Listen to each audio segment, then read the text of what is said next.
राज्य सरकार की नगर विकास विभाग ने नागपुर जिले के येरखेड़ा को नगर पंचायत का दर्जा देने का निर्णय लिया है। इस संबंध में अंतिम अधिसूचना जारी होने के बाद येरखेड़ा के नागरिकों ने खुशी जताई है। येरखेड़ा नागपुर जिले का सबसे बड़ा ग्राम पंचायत है। पिछले कुछ महीनों से यहाँ के नागरिक इसे नगर पंचायत का दर्जा दिलाने के लिए अपने स्तर पर प्रयास कर रहे थे। इस संबंध में जिलाधिकारी डॉक्टर विपिन ईटनकर को निवेदन सौंपकर नगर पंचायत का दर्जा देने की मांग भी की गई। इतना ही नहीं बल्कि ग्रामीणों ने 28 दिन तक धरना आंदोलन किया। इसके बाद प्रशासन ने येरखेड़ा नगर पंचायत के संदर्भ में प्रस्ताव तैयार किया और नगर विकास मंत्रालय को भेजा। मंत्रालय ने 4 अक्टूबर को इस संबंध में अधिसूचना जारी की थी।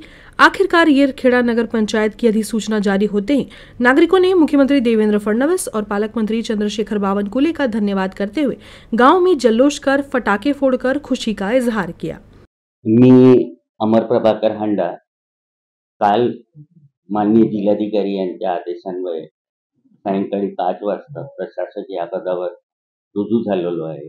कारण इथे कचरा संकलनासाठी जे डंपिंग यार्ड असते तो कुठे जागा नाही आहे, पण आपण त्या जागाची शोध घेणार आहे। मी आताच तलाठीला पण सांगितलं आहे की मला तुम्ही जागाबद्दल सांगा, तसं आपण पाहून शासनाकडे तशी मागणी करू।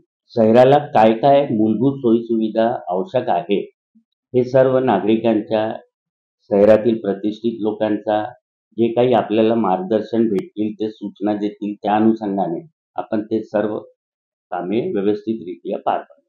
तर मला आज हे सांगताना आनंद होत आहे की आमची येरखेडा नागपूर जिल्ह्यातील सर्वात मोठी जी ग्रामपंचायत होती ती आज नगरपंचायतमध्ये रूपांतर झालं आहे आणि त्याचं आज शहरीकरण झालं आहे, जेणेकरून गावातील ज्या महिला आहे आणि जे बेरोजगार युवक आहे, आमची तरुण पिढी आहे आणि गावातील सर्व जनतेला या नगरपंचायतचा मोठ्या प्रमाणात फायदा होईल आणि गावाचा सर्वांगीण विकास करण्याकरिता आम्ही सर्वतोपरी सर्वांचे आमचे लाडके नेते राज्याचे महसूल मंत्री आणि नागपूर जिल्हा आणि अमरावती जिल्ह्याचे पालकमंत्री चंद्रशेखरजी बावनकुळे साहेब यांच्या माध्यमातून आमच्या येरखेडा नगरपंचायतचा चेहरा मोहरा बदलून टाकण्यासाठी आम्ही सर्व पदाधिकारी आणि कार्यकर्ते प्रयत्न करू। आज लोकसंख्येच्या दृष्टिकोनातून बघितलं तर लोकसंख्येच्या दृष्टिकोनातून तरुणांना वाटत होतं की माझ्या गावाचा विकास होणे आवश्यक आहे आणि त्यासाठी नवीन पाऊल म्हणून नगरपंचायत बनणे हे महत्त्वाचे आहे।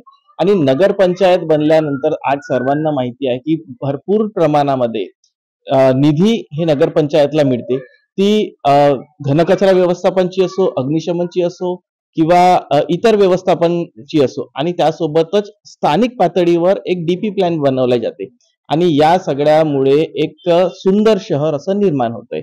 आणि सगळ्यांची आज शहर म्हणजे नावासाठी फक्त ग्रामपंचायत होती, पण या स्तरावर शहर झालेलं होतं।